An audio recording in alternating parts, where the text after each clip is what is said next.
All right, good afternoon, everyone. How are you, Kingston? How's everybody feeling? Yeah, enthusiastic? That's good. That's good.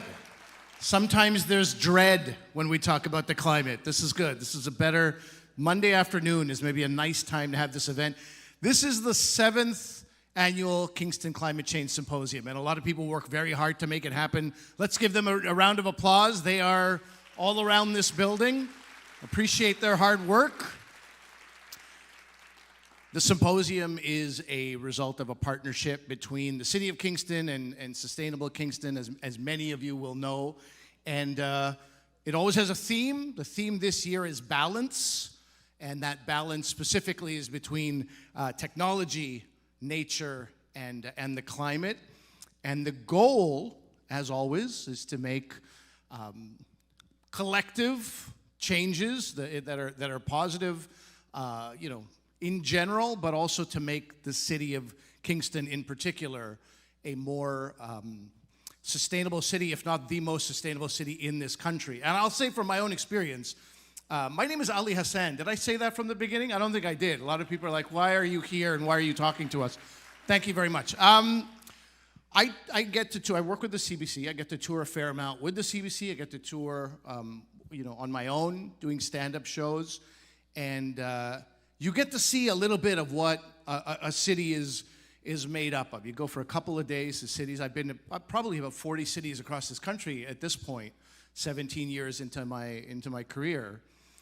And there's something, I've performed at the Grand. Last year I performed here, and right away you notice it, backstage, there's no water bottles. There's no bottles of any kind, and any trash you create, you know exactly where it's gonna go.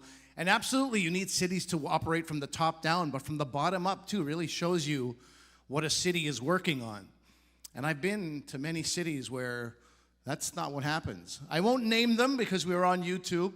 Fine, it's the province of Alberta. Anyway, but no, there's a lot of places. There's a lot of places. I'm not going to sing a lot in Alberta, but I've been places where I finish a drink, and I'm backstage at a venue, and I say, where can I recycle this? And the person is just like, recycle it. Like it's the first time they ever heard of the concept. 2023. And they're like, you know what? Let me just take that from you. I'll take care of it. And then you know what that means. They're throwing it out of their truck on the road at some point later in the day. So I really think that this city is doing its very best, and it's tough. You have people who don't believe in any of the climate science. You have people who are like, we're never doing enough. But from my personal experience, I feel that Kingston is working very hard. There's a lot to be done, which is what makes this an exciting space to be in. But I commend this city, and I'm very happy with what you do. And it's more than just water bottles, obviously. But I know from my experience, it's been great to see.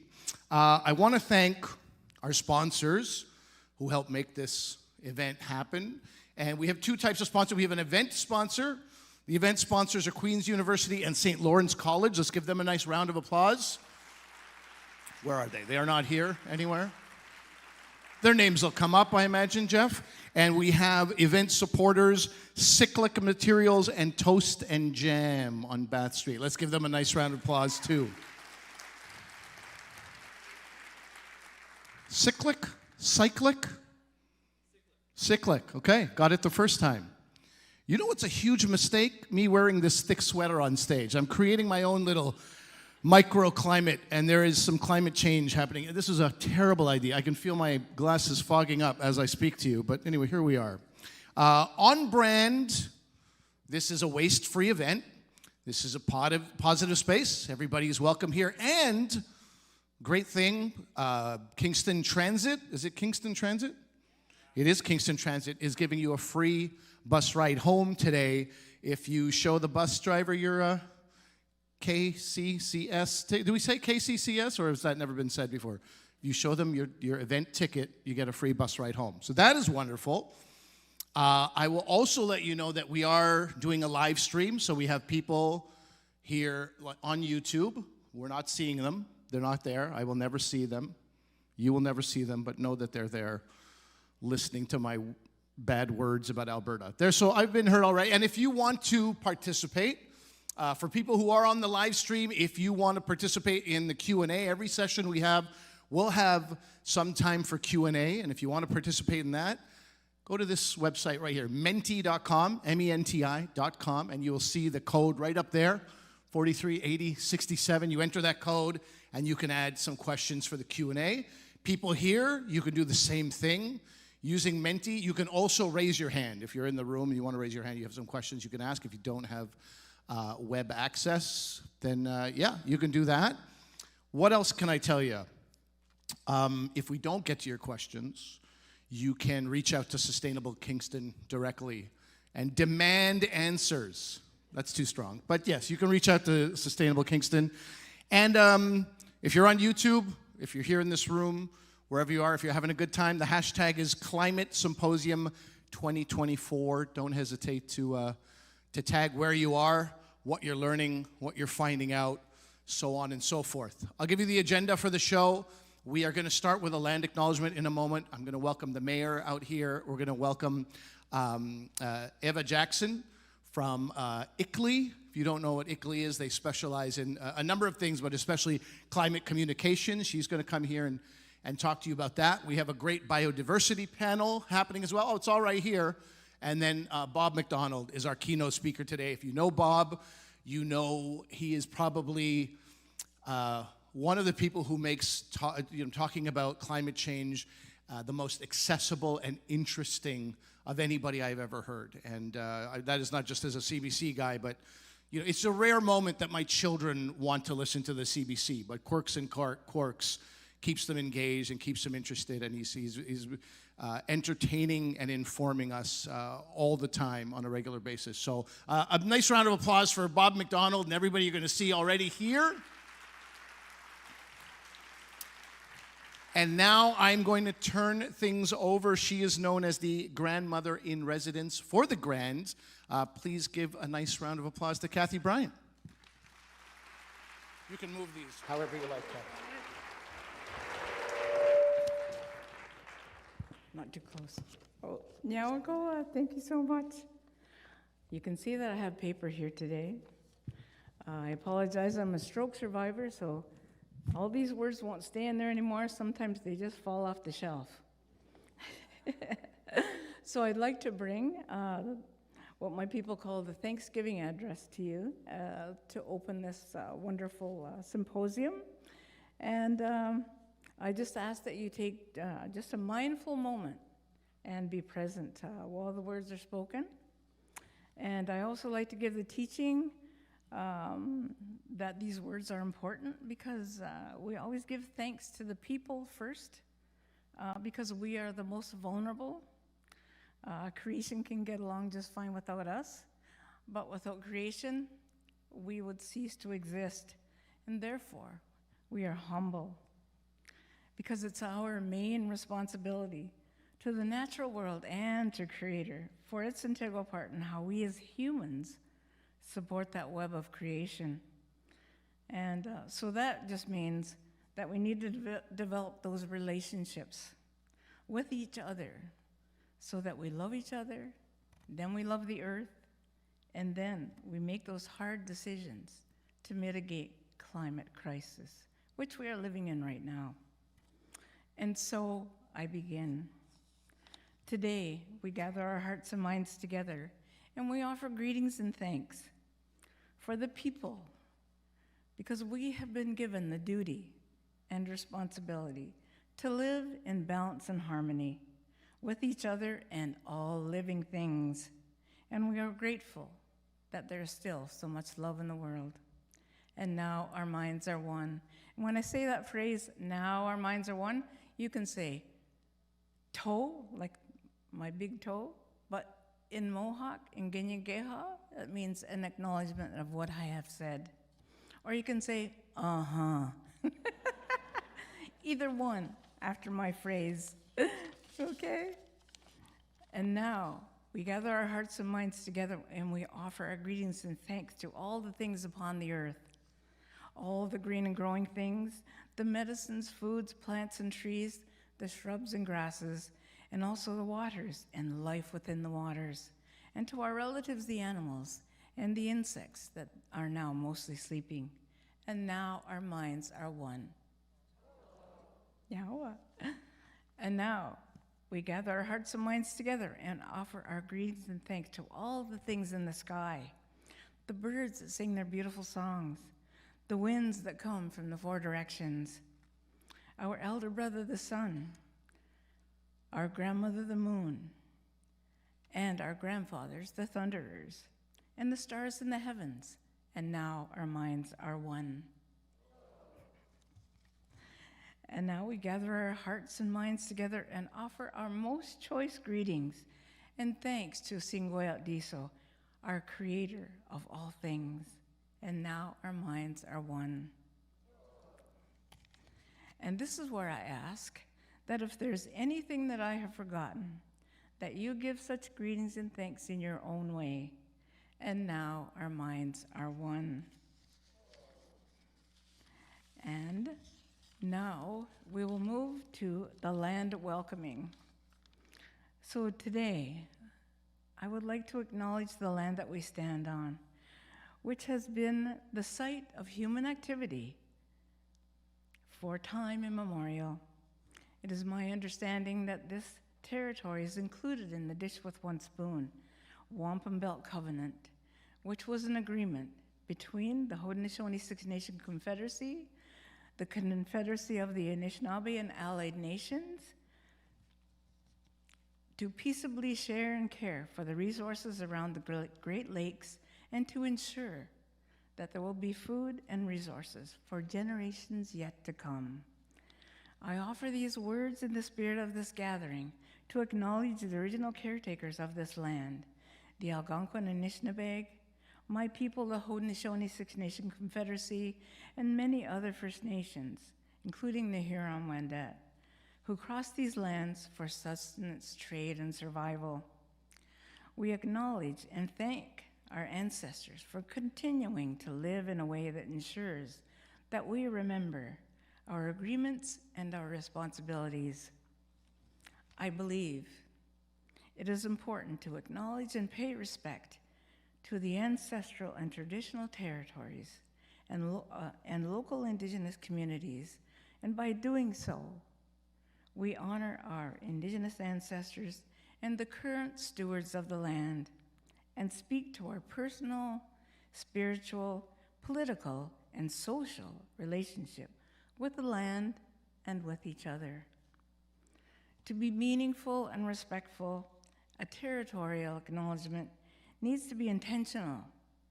And this is the time to give thanks and consider our individual and collective role in the stewardship of Mother Earth and in the building of relationships between Indigenous peoples and the communities and the rest of the country.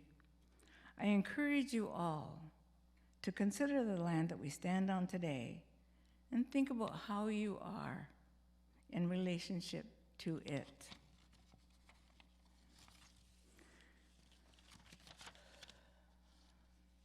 The Kingston area Indigenous communities continue to reflect the Algonquin Anishinaabe, the Haudenosaunee roots, and the Huron-Wendat, and many other First Nations across Turtle Island today.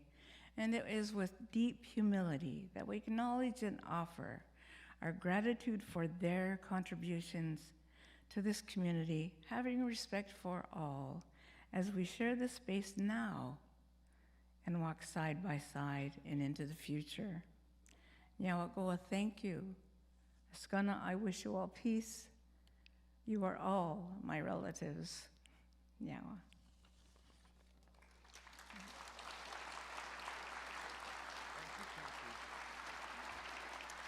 Thank you, Kathy.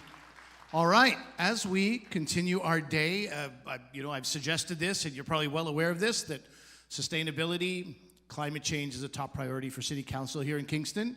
And the person at the top of the pile entrusted with achieving the goals that Kingston has set out for itself is the Mayor, Brian Patterson. So please welcome Mayor Brian to the stage right now. Thanks, sir. Well, thanks very much, Ali, and good afternoon, everybody. It's a pleasure to welcome you to the 7th annual Kingston Climate Change Symposium. This event has really become one of those key events on the city calendar it's a great way to kick off the new year with new vision and inspiration and passion about the direction that we're going as a city. And so great to be back in person. I'm sure that we have lots of people that are watching here this afternoon online, but it's great to be able to see this room, to see all of you out. And I know that your very presence here means that you get it. You understand the scale and the importance of the challenge that we are dealing with. But I also can see your commitment. And the fact is that we need that teamwork and commitment to being able to drive the local changes and actions that will move the needle and make a difference when it comes to reducing our emissions and moving the needle on climate change. I can tell you that there's a lot happening, certainly at the city side of things.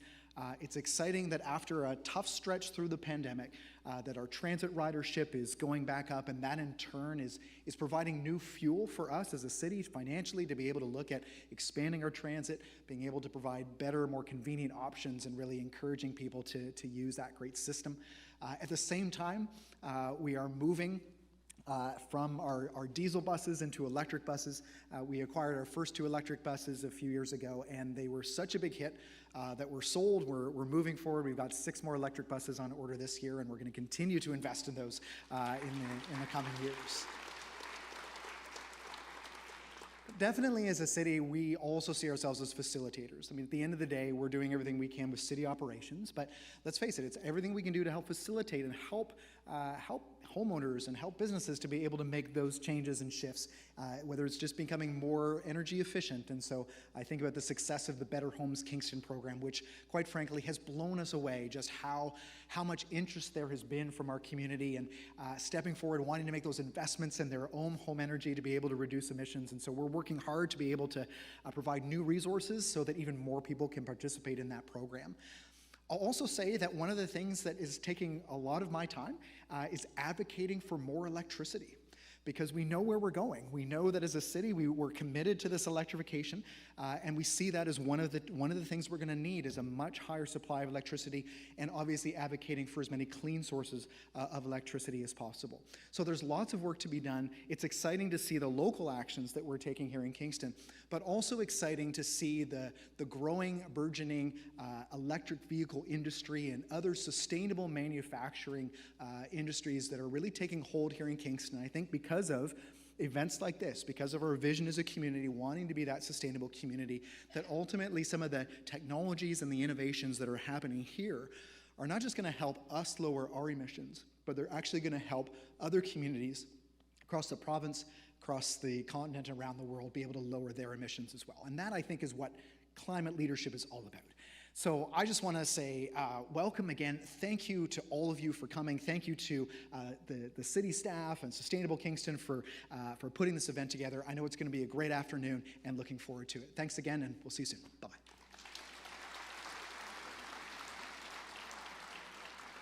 Okay, all right. We are going to start the symposium guests portion. Everybody's good? Everybody's comfortable?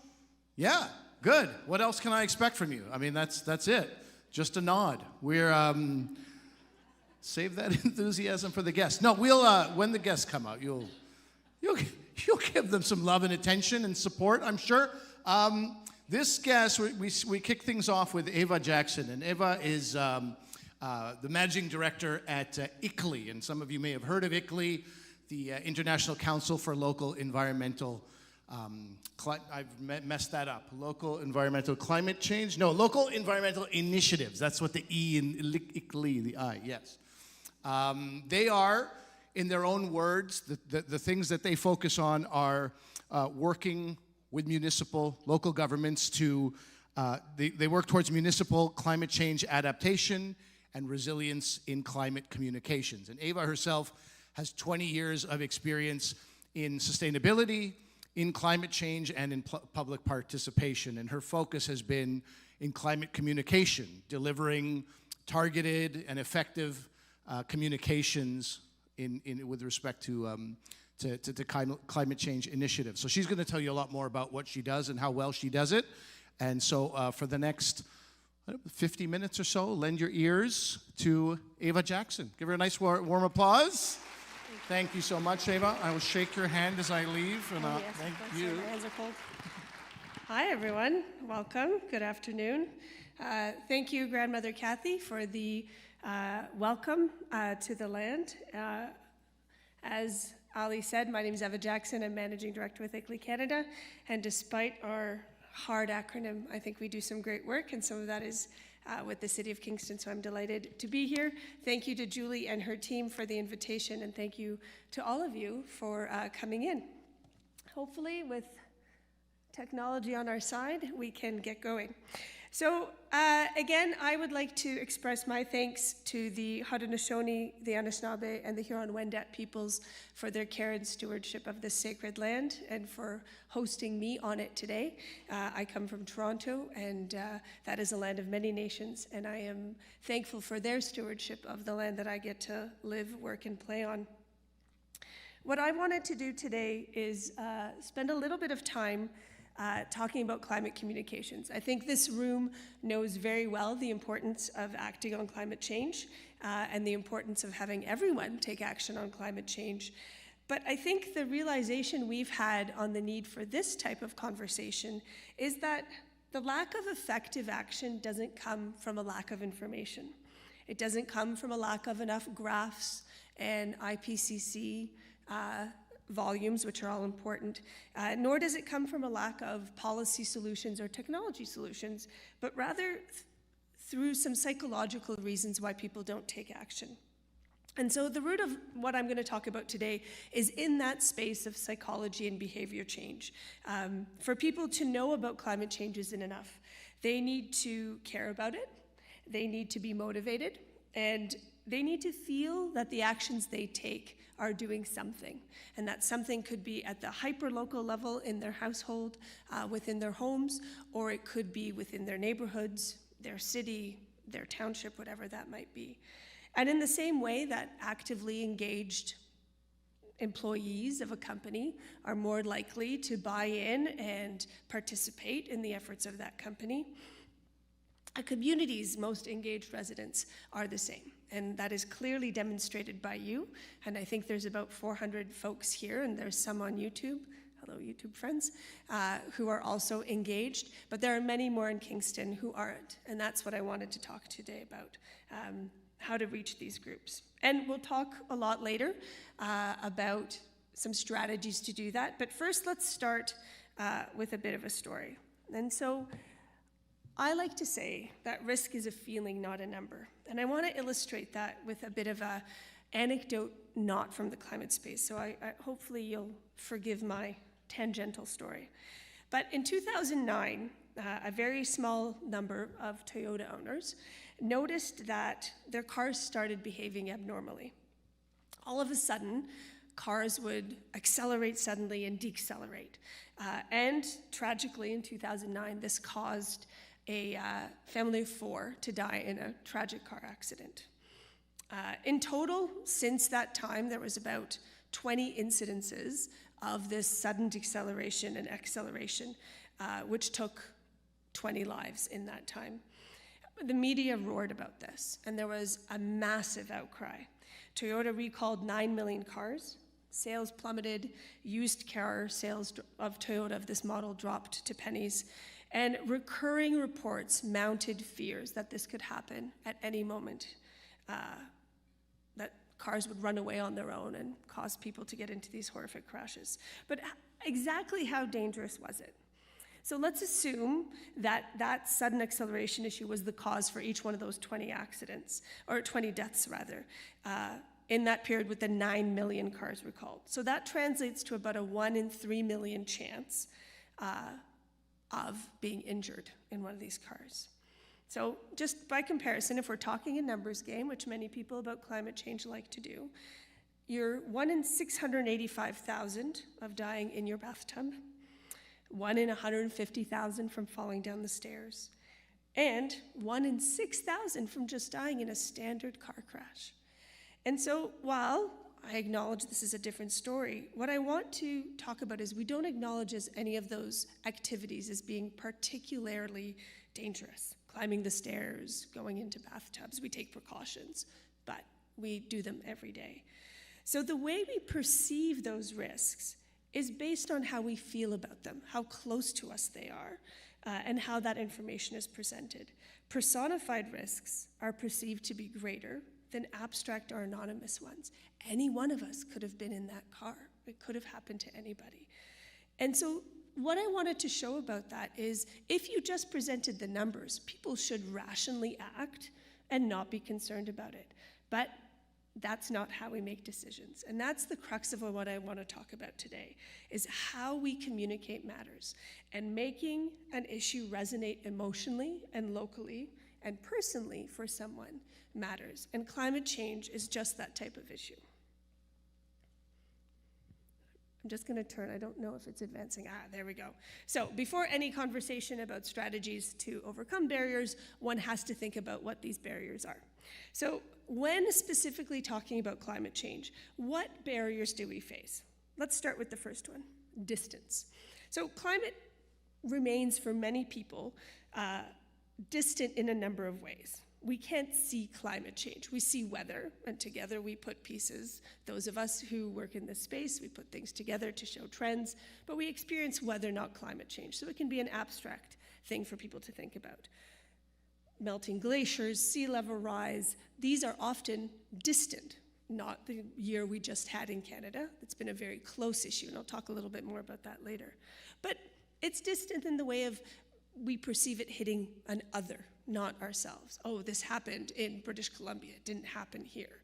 So it's distant in that sense too. And despite seeing some of the impacts of climate change now, and increasingly more and more, there's still a present narrative that climate change feels distant from our current concerns about inflation, food prices, all these other mounting concerns. So distance is one of those first barriers. It's probably the easiest one to understand. Next, let's move to doom. So when climate change is framed as an encroaching disaster that can only be addressed by loss, giving up personal conveniences, and sacrifice, it generally creates a wish to avoid the topic, this doom narrative. Just, you put your head in the sand, like the proverbial ostrich. We as humans are quite predictably averse to loss. We don't want to have a conversation about losing things. With a lack of practical solutions, that helplessness grows more and more and more. And the fear messaging actually backfires. And, the more often you hear the end is nigh, the less likely that message will still resonate and spur you to action. People tend to avoid and deny the things that scare them. So that is the doom narrative. The one that I think holds a lot of value is this idea of dissonance. If the discomfort a person feels with their behavior doesn't align with their values or beliefs, cognitive dissonance takes hold. If what we know to be true, so we know fossil fuels cause climate change, and that conflicts with what we do, we drive, we fly, we eat meat, we heat our homes with fossil fuels, then that dissonance sets in. And we have one of two options. We can either change our action, drive less, eat a plant-based diet, reduce the number of flights we take, or we can change our belief. We can say, well, the science isn't perfectly clear. There's still that one voice that is on Fox News that tells me it might not be true. And while we want people to change their action, it's much easier to change your belief. And so this idea of cognitive dissonance, by doubting or downplaying what we know, we can feel better about how we live. And that's much easier than changing the way we live. Classic denial. It's not just a river in Egypt, as my father encouraged me to remember. When we negate or ignore or otherwise avoid acknowledging the unsettling facts about climate change, we find a bit of refuge from that fear and guilt. So if we just deny it as a future phenomenon or somebody else's problem, the city will deal with it, Queens will deal with it, the government of Canada will deal with it, it gives us space to continue doing what we do. So this is another one of these psychological barriers that in our subconscious drives every single thing that we do. And then, of course, the big one, identity. We filter all news, whether that's the latest notification from Apple on my phone, my tax bill, Globe and Mail alert. We filter that through a lens of professional and cultural identity. Who I am, what I do, how I live is how I perceive not only facts, but as well misinformation. This is why polarization of climate change and other scientific facts is so dangerous, because it's rooted in that identity politic, and it's a term that we talk about all the time. And cultural identity, and that could be one's ethnicity, one's professional affiliation, any number of things, overrides facts, and that's proven time and time and again. So I wanted to, it's hard for me to see, but I wonder for folks whether any one of these kind of stands out to them as one that they've encountered, and whether that's at your, holiday table and your Uncle Larry, or at work, or in your classes, whatever that might be. So distance, for who thinks distance is a real issue when it comes to communicating about climate change? All right, looks like maybe a quarter. Doom, the doom narrative, the end is nigh. Okay, a little smaller group.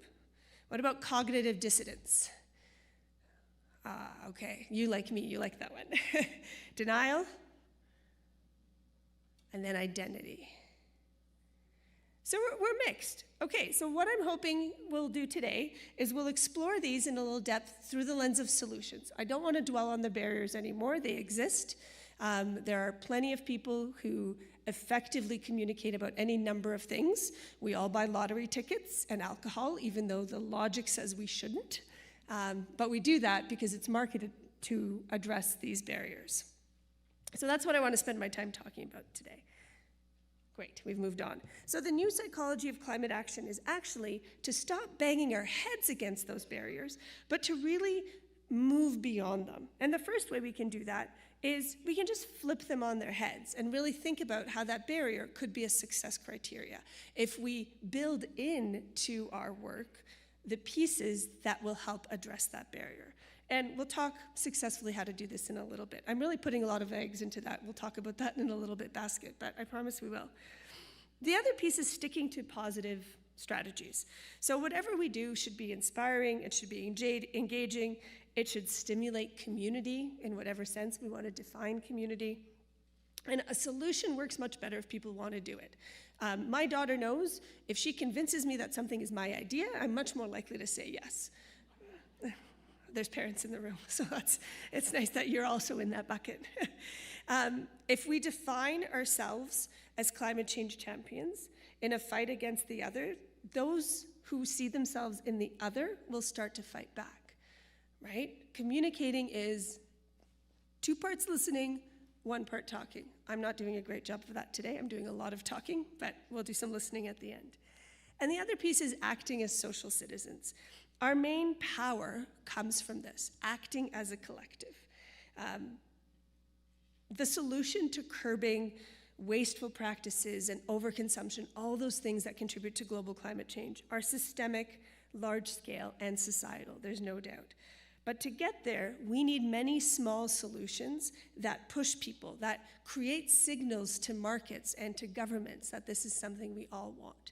And that's really the local that I really value, and I'm not suggesting that systemic and societal change isn't necessary, but I do think there are signals we create every single day that help drive that forward.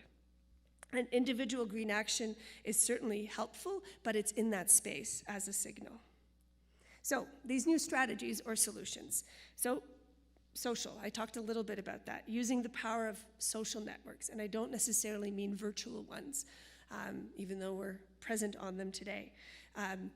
Conventional climate information has targeted the individual with what can you do lists. But I think that unnecessarily puts a lot of pressure on the individual to say, oh, climate change is my problem to solve. Okay, if I don't do this thing, I'm doing my part. But then it makes it harder to get that cognitive dissonance piece. I really want to do this thing. I really want to go on holiday.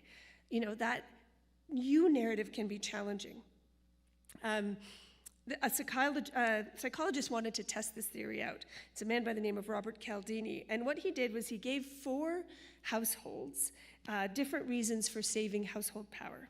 1, it's better for the earth. 2, it's better for future generations. 3, because it saves money. And 4, because all of your neighbors are doing it.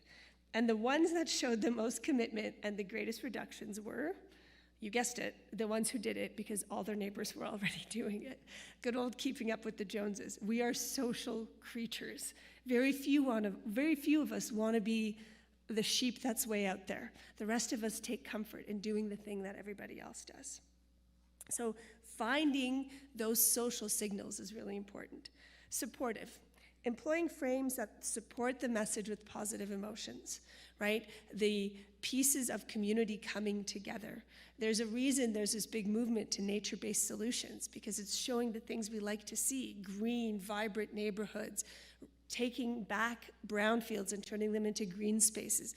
This is supportive messaging. So instead of talking about fear and loss, which we know don't sell, talking about health, security, preparedness, neighborhood vitality, all these good things are a much more supportive narrative.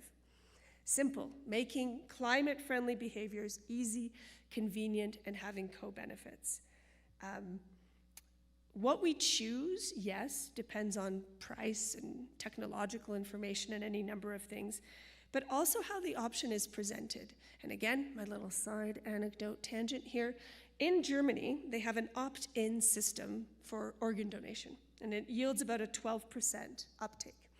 In Austria, just a little way to the east, they have an opt-out system, which leads to a 99% inclusion in their organ donation program. I think we should apply this logic for any number of things related to climate change. For example, air travel. Now, if I book a flight, on the 3rd page it says, do you want to pay an extra X amount to offset your emissions? Mind you, all the other taxes are built into my flight. I can't opt out of them. But this one we say I have to choose to pay. Why not bury that on the 5th page, right? And have people, yeah, they can find it, they can opt out. But you can make climate choices easier for people to do, right? You can make the default on every printer, 2-sided printing. These are tokenistic measures. I acknowledge that. But my point is, if we make those choices simple and not hard, more people will do them. Using the power of stories, we'll talk a lot about that. I'll share some stories of really great climate communications that I've come across. And then lastly, signals. Using indicators and other metrics to show success, whether that's a green GDP index, happiness index, social cohesion index, how many people in a neighborhood feel comfortable borrowing a cup of sugar, borrowing a power tool, lending a hand. These are all measures of those co-benefits that we can share to demonstrate success. So this is a piece that I think is really important. So this is some work done by Yale, the climate communications team at Yale. There's been a similar study done for Canada out of Carleton University, but I have a dated graphic here from Yale, I apologize. And what they did was they divided the American populace into these 6 audiences. And it was through a really large survey. Tens of thousands of people answered this survey to put them into these groups. And so on one end of the spectrum, you have the alarmed. These are folks who are convinced climate change is happening, it's human-caused, it's an urgent threat. They strongly support climate policies at all scales. Many of you would probably put yourself in that space, which is fantastic. Then you have folks, shifting onward, who are concerned. They think it's happening, it's a serious threat. They may tend to believe that climate impacts are still distant in time and space, and thus it's a lower priority issue than other things. And you move forward down the list to cautious, disengaged, doubtful, and then finally dismissive. It's not happening, it's not human-caused, it's a threat. A hoax is a term we often hear. What I want to share with this is, I get asked this all the time, how do I convince a climate denier to take action on climate change? And my glib response, and I acknowledge it's glib, is you don't. Don't focus on either end of that extreme. So let's start with the alarmed, urgent action required. Get out of their way. Support them. Let them do their thing. Let them be your champions. Let them be your allies, figuring out how to resource them to continue doing their good work. The other end, don't waste your energy. They're not going to be convinced. It has become them versus us, the other situation. They also don't represent a very large group as a percentage of society. The middle four groups are 57%. The number's not dissimilar for Canada, so don't think I'm, by showing US data, that it's very different. That is where we need to focus our efforts collectively. On that group that can be moved, they can be motivated to take action. We might have to reframe why. We might not be presenting an argument and a frame of future generations. It might be monetary. It might be keeping energy dollars in the community. It might be around dollar savings. But they can move the needle and shift that part. So this is really, really important. Too often we focus our efforts on the extreme case, and I think we're going to have a hard time. That movable middle, and politicians know this well, that's where they focus their efforts. This is where we need to focus ours collectively on climate action. Using frames is really important. I've talked about this a little bit. You need to know, the substance of the matter is you need to know who you're communicating with in order for your climate change message to be heard, to be understood, and ultimately to be acted upon. You're going to have to know their language, and I don't mean just language, English, French, or whatever it might be. It also might be the language that resonates with them. For example, it's probably not going to be particularly effective to go to the Board of Trade and talking about pollinators and future generations. While they may personally agree with that, their professional interest is really around commerce and economies and local economies. So you might have to frame your message differently. Each audience interprets everything you say, everything you show them, everything that they're listening through a language of frames. And understanding that audience's knowledge, values, and interests makes it possible to frame your message. You have to take an issue of concern they might have and present it as something over which they might have influence through a lens of climate. You need to find credible messengers, and we'll spend a bit of time sharing different messengers who could be used. For example, if you're with a group of engineers, having another engineer might be a very credible voice to speak to that group versus someone who comes at the issue from a social or societal perspective. And in the face of resistance, you may have to say, oh wait, the people who I thought were my traditional allies might not be. And there's been some great work done in the City of Toronto and in the City of Brampton of using faith leaders from various faiths and interfaith to go into their communities, particularly with new Canadians who come from places where maybe you don't trust government. Government is not somewhere you turn to for help or advice. And so the City of Brampton has worked with imams, rabbis, and priests to share climate messaging, particularly around emergency events and emergency response, extreme heat, with groups that they have audience to, that the city might have a harder time to speak to. So, on to my stories. I think communicating social norms is a good one. We heard about it in Robert Cialdini's study. This is some work out of Arlington, Virginia, where the company OPower, which is one of their local utilities, you could access your own power consumption and compare your energy-saving performance with your friends and neighbors in real time. So again, that keeping up with the Joneses, it's right there. You just logged in and you could see how you were doing. Since the launch, the OPower platform and service, the average customer has cut energy around 5%, reducing 13 billion tons of CO2 emissions. So these social norms are really important. Engaging professionals, know when you need help. Know when this isn't for you to do. We work with a lot of academic partners, and academics aren't always great communicators. They like to tell you their research questions and their future research questions, but that's not necessarily how people need to learn that information. So figuring out when they might need to partner with a communications expert or somebody, a practitioner working in the space. Figuring out what your communication needs are and considering what you can do and who might be better equipped to help you is a really important aspect of that. Engaging trusted voices. This is one of my favorite examples. This one again comes out of Brampton, northwest of Toronto.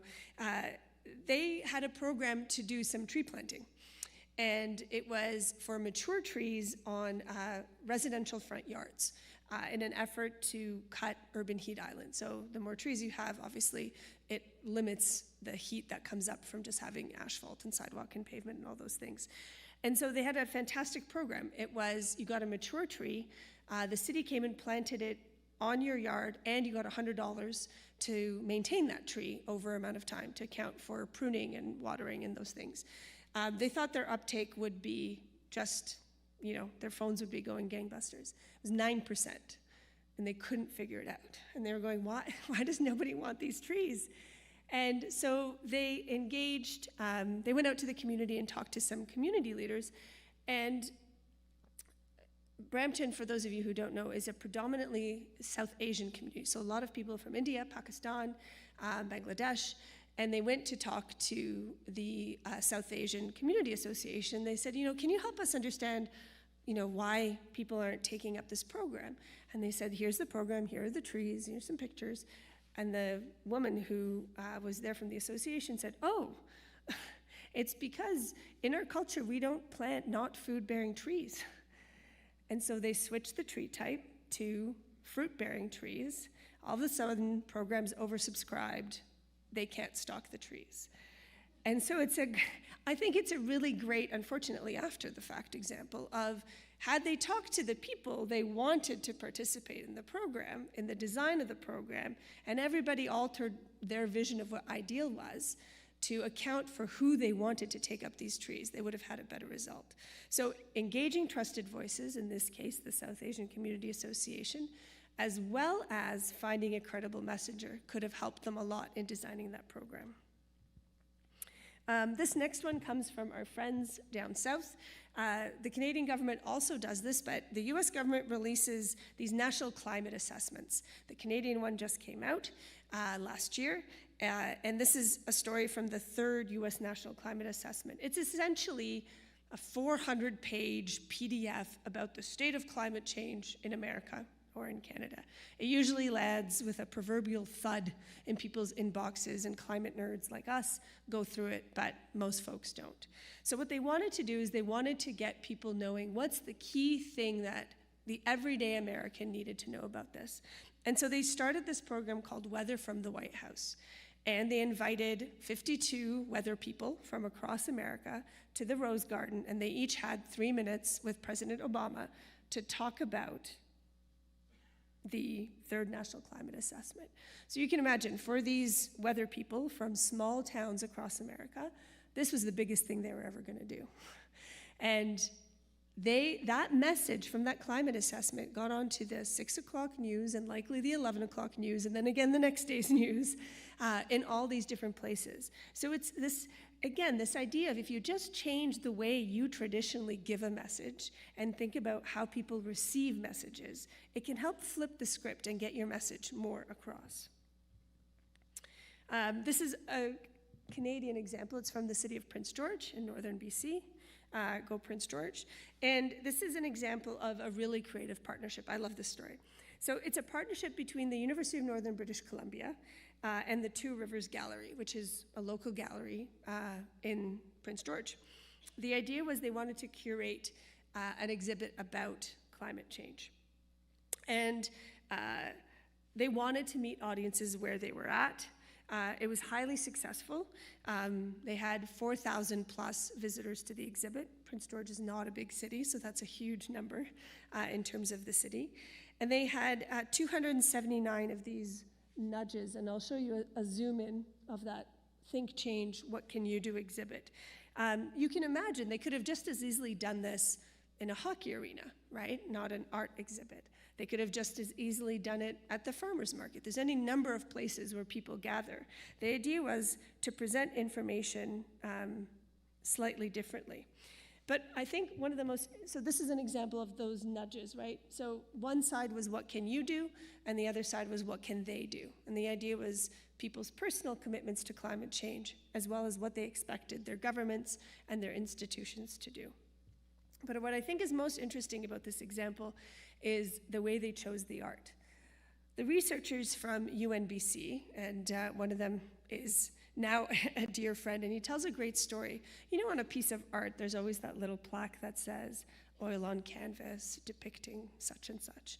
Well, the researchers wanted to write these, and they took a first stab. And what Mark says is, we opened with a statement of the current research.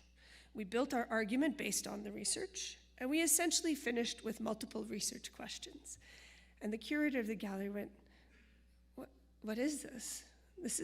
No one's going to be motivated by this. No one's going to feel anything based on these responses. And he rewrote all of them.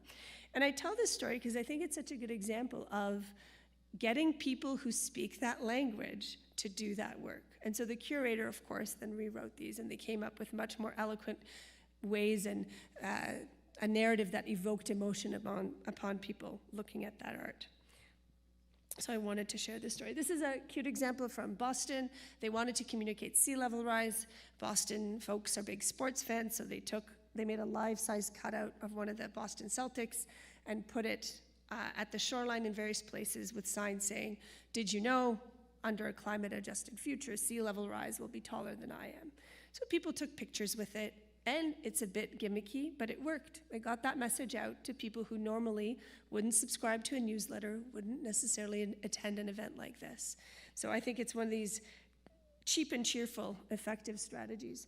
This one, I'm going to share the link, and our friends hopefully can post it on the city's YouTube channel. It's an amazing piece of work done by the NPR, where they wanted to communicate people's feeling of heat. For those of us who are privileged enough to have access to cooling, whether it's at home, in our workplaces, you know, we don't really think about extreme heat as anything more than a nuisance. You know, it's awfully hot out, you go in, you cool down. But for many people without access to cooling, it is a life and death issue, and we saw that play out in BC.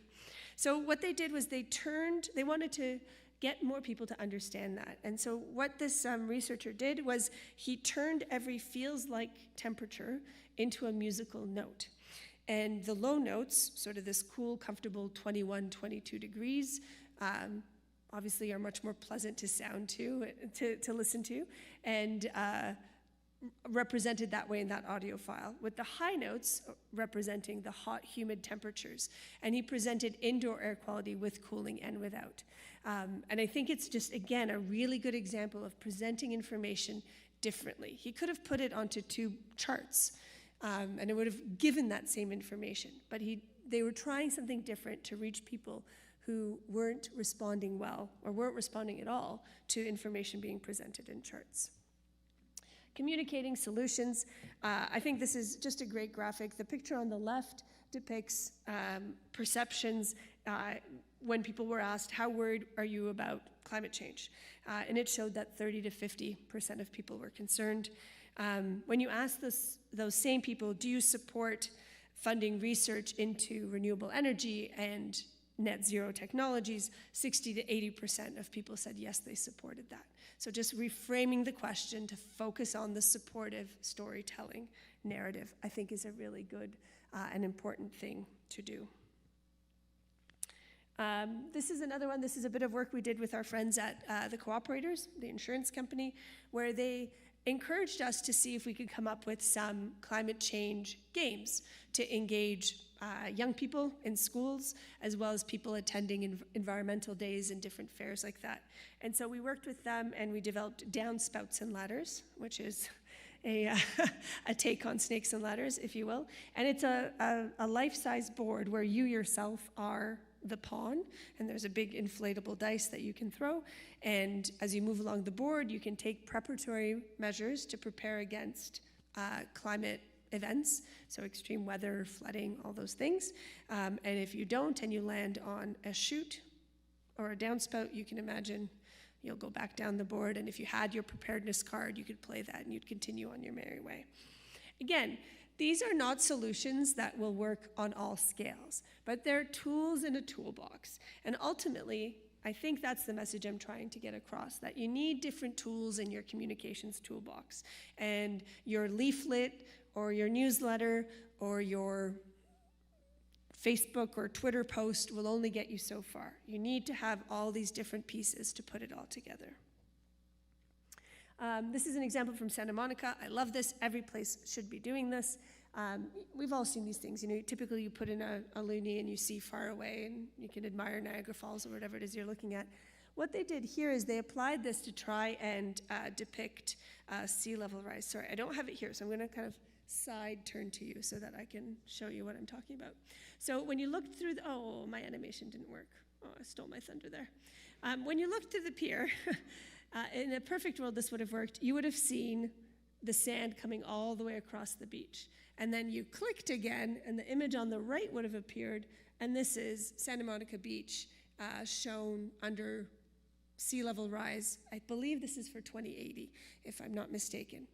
And why I think this is a good example is you're giving people information about an asset they obviously care about. They are there. They are at the beach. They are participating in the things that the beach offers. And you're presenting them with information about something they care about. If you're worried about Santa Monica Beach looking like this, here are the things you can do. And they added that narrative in QR codes and different things around there. And so, you know, earlier I had talked about meeting people where they're at, presenting information about things that they care about. I think this is a really effective way of doing that. So, before wrapping up this portion, then I'm going to turn it to you and we're going to do a little collective activity in just 1 second. You need to know your audience. You need to focus on the power of the social. You need to think about meeting people where they're at, engaging trusted voices, emphasizing the power of practical, engaging trusted voices, and addressing climate science in simple, compelling ways, and stressing the certainties of what we do know versus, and what we can do versus what we don't know and what we can't control. Each of these is tied to an element of the stories that I had talked about. And in just 1 minute, you're all gonna get a hand at trying this. I think that's actually my next slide. Yeah, it is. Okay, so I think there's some volunteers in the room. I'm looking around to see if they're here with pieces of paper. There they are. Okay, so they're gonna go around with a piece of paper. You don't have to participate. You can just do this as a thought exercise. And I think there's a mic that's gonna go around for some of you to share back what you do. You're gonna get your hand at applying some of these. So when I normally do this, it's with a much smaller group around tables. So you'll forgive me, we're going off script here. What I'd like you to do is I'd like you to think about these different audiences and the different solutions. So we'll use the first one as an example, home energy retrofits. If you were trying to promote home energy retrofits to an urban homeowner versus a young renter, what different frames would you use? And what different messages might you generate for those different groups? Versus, sorry, not versus, and how would they differ from each other? So typically, we tend to say, we produce one leaflet, it goes to everybody. What I'm asking you to do is to think about that a little bit differently. And some of you are going to be really brave and raise your hands and shout out your answers, I'm sure. Or you could pick a different example. I'll go through them. So tree planting programs. How would you promote a tree planting program to a suburban homeowner versus schools? What are the other ones I have on here? Waste diversion to business owners versus property managers. And this idea of car-free Sundays. Oh, I see a hand here. Yay, we love brave people.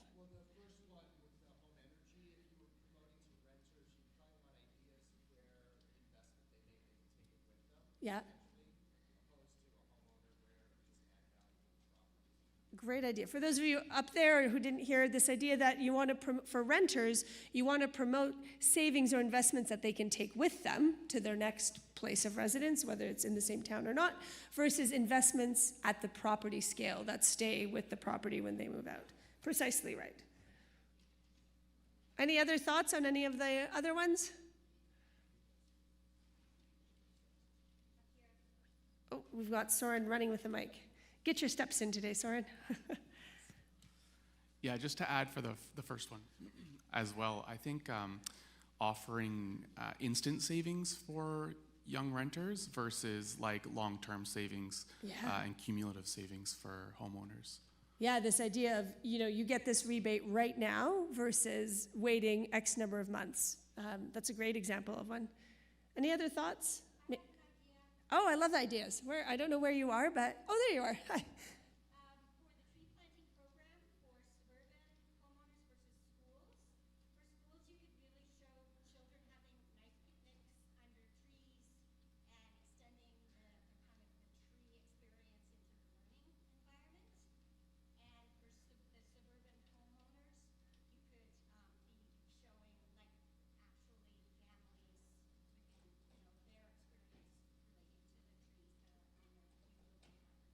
Yeah, I love that idea, really visualizing who benefits from the intervention and what those activities will look like. I think I'm going to extrapolate your second one, and even for the homeowners, presenting information about the property values rising in tree-lined neighborhoods versus non-tree-lined neighborhoods. So presenting the information that may convince other homeowners. Yeah, so this idea of providing those really targeted and segmented visuals, I think, is spot on. Great example.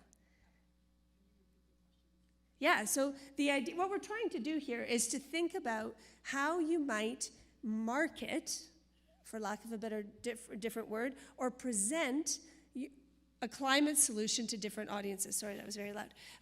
So if we're talking about a waste diversion initiative, my example might be if you're talking to business owners, it's in terms of dollars saved, or potentially, marketing themselves as, a business that diverts X percentage of waste.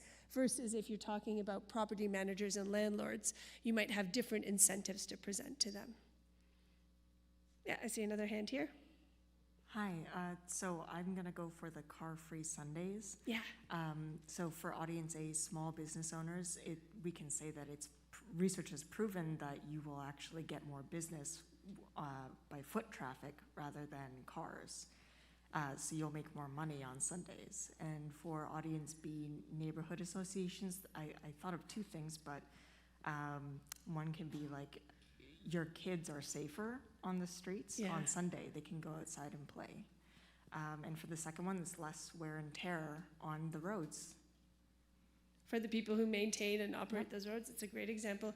One of the ones I love about that example is I saw this with my own eyes, in that I live in East Toronto, and they put in the bike lanes, and the folks who are opposed to them saying the businesses have gone down and businesses are making less money. And then the BIA surveyed the businesses, and what did go down was the size of each transaction, because people couldn't carry as much. But the volume of the transactions went up and their net profit went up.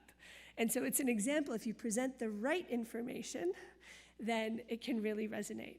And I think that's such a great example, again, of presenting that right piece, because that's going to speak to those business owners. They may feel like, oh God, I'm going to lose money, but when you can present them the case study, that they won't. I think we have time for one more if there's another brave volunteer, and if not, we can keep going. All right, I'm going to take it that you just want to listen to Ali again, and I'll keep going. He's a fun guy to listen to. So these are some strategies that we've come up with to really think about presenting information differently. So this idea of, pilots and demonstration projects. So maybe one car-free Sunday every 2 weeks in the summer, or once a month, to present that. In other groups that I've presented this, people have resonated about other ones. I remember I was working with Toronto Public Health, and they were like, oh, we wanted to talk about ticks and Lyme disease and the instance, and then somebody crazy said, we could have a mascot. We could call him Ticky. And everybody went, no. Ticky's not a thing. We're not going to have a mascot. So some suggestions are better than others in certain situations, but the idea is to think innovatively. So Ticky didn't stick. So what I wanted to, normally if we had more time together, we'd do all 8 and really start to get down into specific strategies. But what I hope came across is that if you communicate information differently, it can yield better results. And I know this is not rocket science. All of you probably know this, but I think what we forget to do is actually apply that in our work and apply that to our daily policy interventions or program interventions or promotions. So I urge you to continue to think about that. This is a resource that we published a number of years ago that actually is getting relaunched this fall. So the URL for our group will be on my last slide. If you sign up to our newsletter, you can get it. It's going to involve, the new version has a whole training module where you can sign up for, I think it's 6 one-hour-long courses over the course of the fall, from October to January, to really apply your hand at climate communications. So I'll gloss over this older version, but the idea is that there's no magic bullet, right? You can only employ certain strategies that'll help you be more effective at this. This has some case studies and some illustrative content to really help people think through this. And again, it's being produced again. So what I'll end on is, the same piece that I started on, is that effective climate communications requires you to speak an audience's language. It requires you to listen more so than speak. It's not about winning debates. It's about pushing the needle and getting to the scale of action that we need. And the way we're going to do that is with honey, not vinegar. So, of course, knowing that there's, again, no magic bullet and no panacea solution, but really about small steps and some strategies. This is a really exciting thing that's happening in Kingston. So yay, Kingston, I wanted to give a shout out. We're working with the city and a group that they've convened, and some people who sit on the Climate Leadership Working Group are here. I've seen Maureen here in the front, and I think I saw Mark earlier.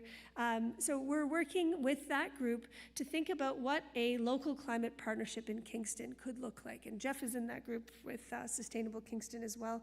And the idea is to learn from effective multi-sector, cross-community, city, institution, provincial government, all sorts of different actors, health authorities, libraries, partnerships around climate action to move the community forward. So the idea is to create these inclusive partnerships where everybody has a part to play and are working from the same songbook, so to speak, around advancing local climate action. So this project is getting underway right now with the city, and I'm sure you can speak to city colleagues or Jeff at Sustainable Kingston to find out more. But I just really want to applaud Kingston for sort of stepping up and wanting to do its part as a city, but as well as a community, and to bring all these pieces that are happening in the community under one tent so that they can all work together more seamlessly and cross-promote and multiply their efforts.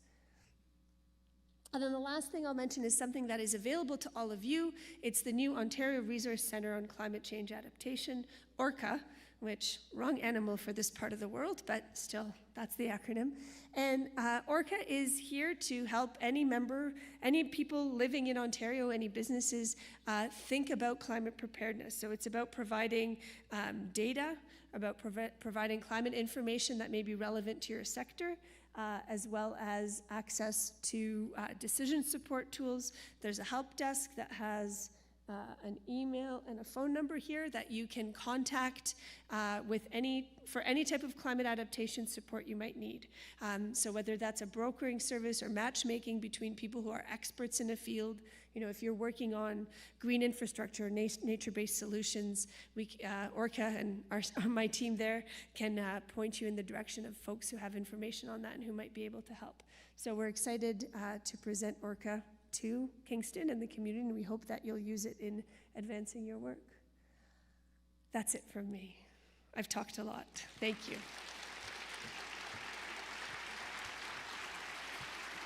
Ewa, you're still stuck here for a few minutes, if you don't mind. Stuck is too strong a word. You're going to happily remain on stage, I hope. We have about 5 or 7 minutes for questions before we take about a 20-minute break. So we have a question.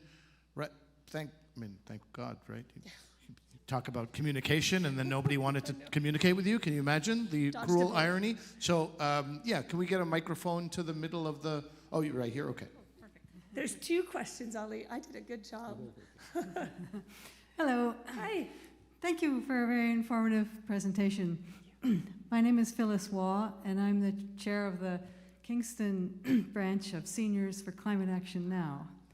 We work, recently we've been working closely with 350 Kingston, and we've been focusing on the issue of setting a target for emissions reduction. We have asked the City of Kingston, this currently has a target of 30% emissions cut by 2030. And according to climate science, 50% is what the world needs to move to. So trying to take it on a local level, we took part in the recent city council meeting, and people told stories, people made deputations, talked about how one person talked about how as a child she remembered hearing the songbirds, the cacophony of songbirds in the morning, but that doesn't happen anymore. Nevertheless, council voted to delay changing the target, so we're going to continue with the campaign to try to change this target. And you can come to our table outside, Seniors for Climate Action Now and 350 Kingston. So I guess my question is, how would you comment? Would you comment on that strategy? I think what you're doing is trying to show a signal, right? The more people that come to that, make more deputations, the more people that come to 350 Kingston's events and participate, that is a stronger signal. I can't comment as to why that signal may or may not be working. I know that the city is working quite actively alongside 350 Kingston through the Climate Leadership Working Group. But I do think that signaling is what's important. More of those stories, and more of those stories from different places. So involving the business districts in that signaling, right? Involving Queen's and St. Lawrence College in that signaling, right? So it's this collective voice saying this is what Kingston wants, and presenting it across those different issues. I think that's what's going to be the most effective. So, and also, what a nice, seniors, I've met older people who are like, I'm out of here soon, so you handle this, right? I don't give a flying fart about any of this, but how about a nice round of applause for your organization? I think that's wonderful. We'll go to a question on screen, which is how can businesses avoid greenwashing when communicating? Well, if I had an answer for that, I would. That is the question, yeah. I think maybe I'd turn the question on its head. It's more, how can we know if we're being greenwashed too, right? I don't think we can stop businesses from doing it, right? People try to sell snake oil all the time, right?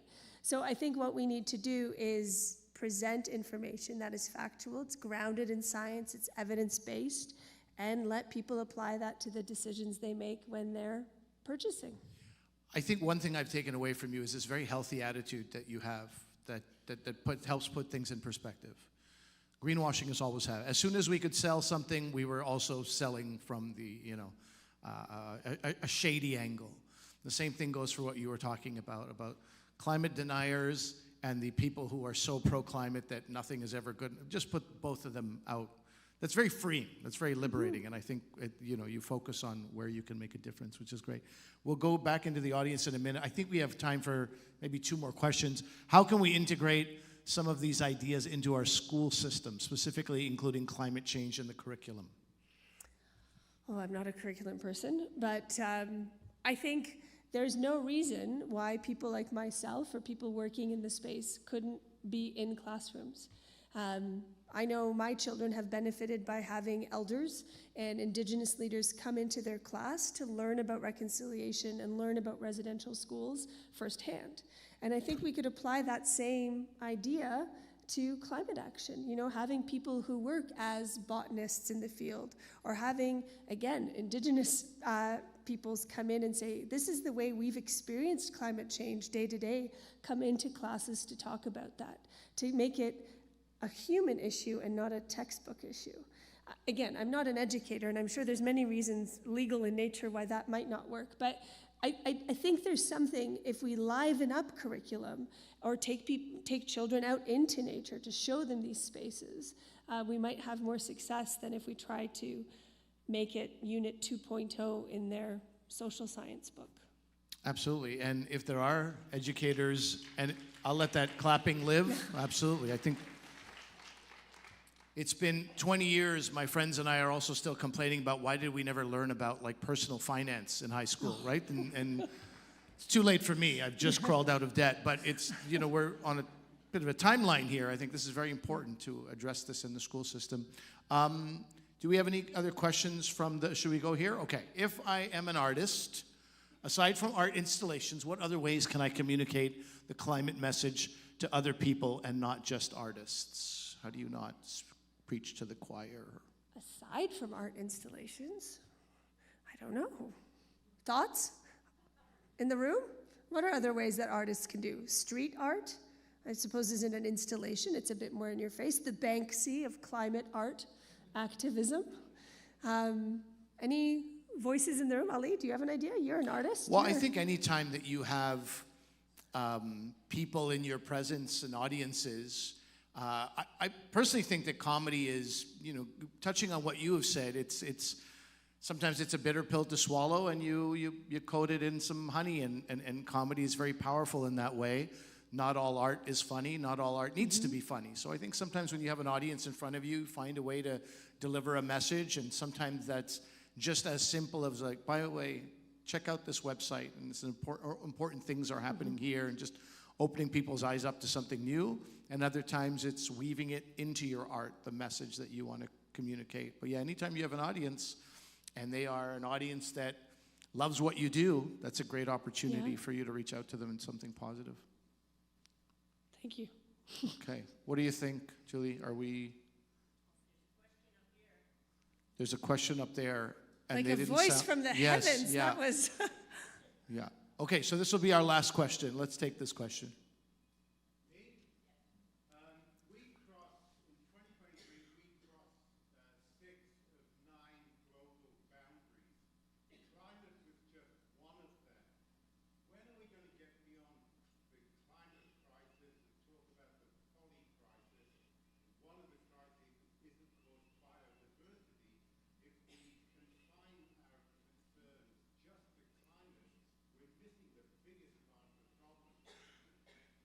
Yeah, and you said it perfectly. They're intersectional crises. They're happening at the same time. Global ecological loss is at higher levels than ever. I think there's a panel coming up shortly that's going to speak specifically. Yeah, I was going to mention that the biodiversity panel has just been given something to add to their discussion if they weren't already going to talk about it. I guess my point wouldn't be not to limit the conversation to climate, and I hope that's not what I was suggesting, but to frame the conversation in a way that, to frame any conversation about climate, about ecological loss, about species at risk, in a way that will reach the audience you're trying to reach. And advocacy-based conversation will work on certain audiences and different conversations. Maybe it's around economics or it's around future generations will work on different audiences. That's what I was trying to share, rather than suggesting we should solely focus on a climate conversation. Okay, all right. Thank you so much for your time. Ewa Jackson, everybody. Give her a nice round of applause. Thank you, Ewa. Jeff, knowing what you know about the time right now, how long a little break should we take? When should people be in, a 10-minute break, which would have everyone back in at what time? 2:40? 2:35? Okay, if you can take a break, stretch your legs, enjoy yourself for no more than 10 minutes. That sounds way too strict, but and there are snacks. There are snacks outside as well for some. Snacks from Toast and Jam. One of our event supporters are outside. We'll see you back in 9 minutes now.